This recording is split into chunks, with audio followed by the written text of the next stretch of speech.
Hello friends and welcome to sleepy classes. आज के आपके 2 मिनट सीरीज फॉर पॉलिटी के अंदर हम कंटिन्यू करेंगे हम जो बात कर रहे थे रेफ्यूजीज की एंड रेफ्यूजी लॉज की, जिनको आप प्रीलिम्स के लिए बहुत इंपॉर्टेंट ये हो सकती हैं।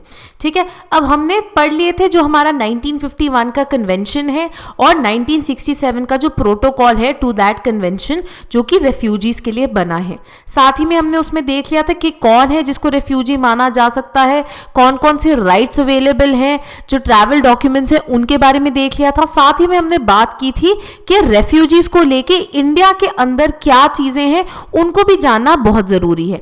ठीक है, अब जैसे इंडिया की जो हिस्ट्री है, हिस्टोरिकली इंडिया ने काफी रेफ्यूजीज की इन्फ्लोज देखी हैं, राइट। चाहे वो तिब्बतन्स की बात हो, राइट, चाहे वो आपके जो तामिल हैं, लंकन तामिल जो हैं, राइट, उनकी बात हो रही हो, राइट, अफगान्स हो, राइट, या फिर वेरी रिसेंटली रोहिंग्यास का केस हो।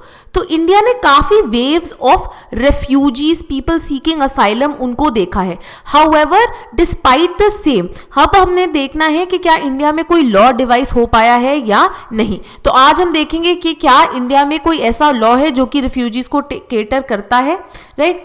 उससे पहले वेरी क्विकली हमारा क्रैश कोर्स ऑफ प्रीलिम्स 2019 शुरू हो गया है, जहां पे हम बहुत ही करंट ओरिएंटेड स्टैटिक से लिंक करके क्रैश कोर्स जो है उसे पढ़ा रहे हैं ताकि आप प्रीलिम्स 2019 के लिए एकदम तैयार रहें। ठीक है, चलिए आगे बढ़ते हैं फटाफट अपने लेक्चर की तरफ। अब रेफ्यूजी लॉज की अगर बात की जाए इंडिया में, तो ये जानना बहुत ज्यादा जरूरी है कि इंडिया ने जो 1951 का यूनाइटेड नेशंस का रेफ्यूजी कन्वेंशन है, जिसका हमने पिछला लेक्चर में बात की थी, उसको ना ही साइन किया है, ना ही उसे कभी रैटिफाई किया है, ना ही उसकी जो 1967 की प्रोटोकॉल जो आई थी, ठीक है, उसको भी इंडिया ने, उसका भी जो हिस्सेदार है, नहीं बनना है।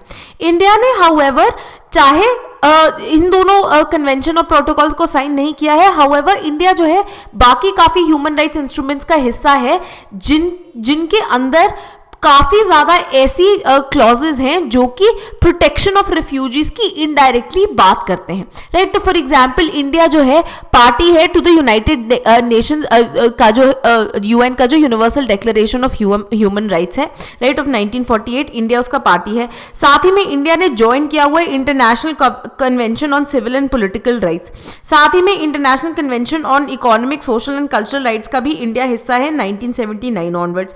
साथ ही में इंडिया सिग्नेटरी भी बना है conventional on the elimination of all forms of racial discrimination 1965 से। ठीक है, ये बहुत इंपॉर्टेंट है। इनफैक्ट इसके अंदर एक बहुत मेजर मुद्दा उठा था जब इनकी साउथ अफ्रीका के अंदर जो कन्वेंशन हो रही थी, वहां पे कास्ट को लेके जब मुद्दा उठा था कि क्या कास्ट को भी as a form of racial discrimination जो है, क्योंकि डिस्क्रिमिनेशन जो हो रही होती, तो कहा क्या कास्ट का मुद्दा हम यहाँ पे उठा सकते हैं या नहीं।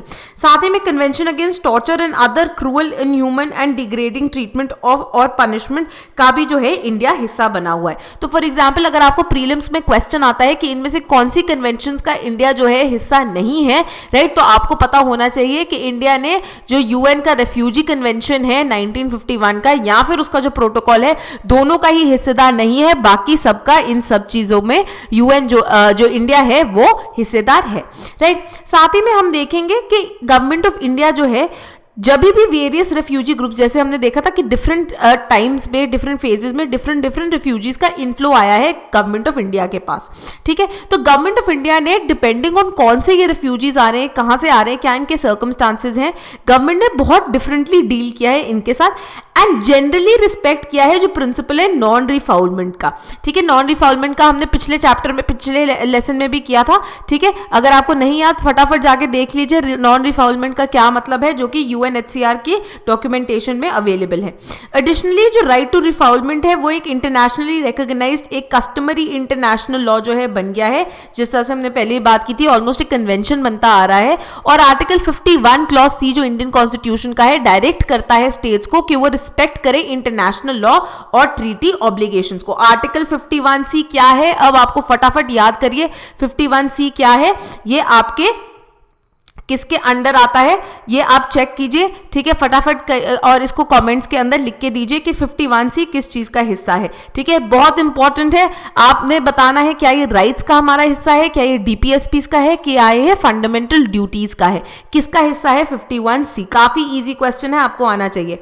साथ ही में जो कस्टमरी इंटरनेशनल लॉ है, सुप्रीम कोर्ट ने अपने वेरियस जजमेंट्स में ये बोला है कि कस्टमरी इंटरनेशनल लॉ को पार्ट ऑफ इंटरनेशनल लॉ मानना चाहिए और इसकी रिस्पेक्ट करना बहुत ज्यादा जरूरी है।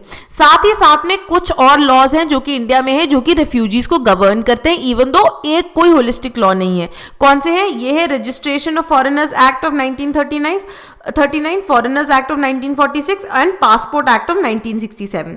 अगेन सेंटर ने ट्राई किया था कि वो अमेंड कर दे citizenship act of 1955, right, as well as आपका जो पासपोर्ट एक्ट था, राइट, जिसमें बात की थी कि सिटीजनशिप जो है उनको दी जाएगी जो इलीगल माइग्रेंट्स आ रहे होंगे अफगानिस्तान से, बांग्लादेश और पाकिस्तान से, जो कि उन कंट्रीज की रिलीजियस माइनॉरिटीज हैं, for example Hindu, Sikhs, Buddhist, Christians, Jains and Parsis, ठीक है। हाउएवर ये जो 2019 का ये जो सिटीजनशिप अमेंडमेंट बिल था ये लैप्स हो गया आपकी जब इस पार्लियामेंट का लास्ट सेशन हुआ, ठीक है। तो अब ये जो सिटीजनशिप अमेंडमेंट बिल है वो अब नहीं है, अब नहीं एग्जिस्ट करता, ठीक है।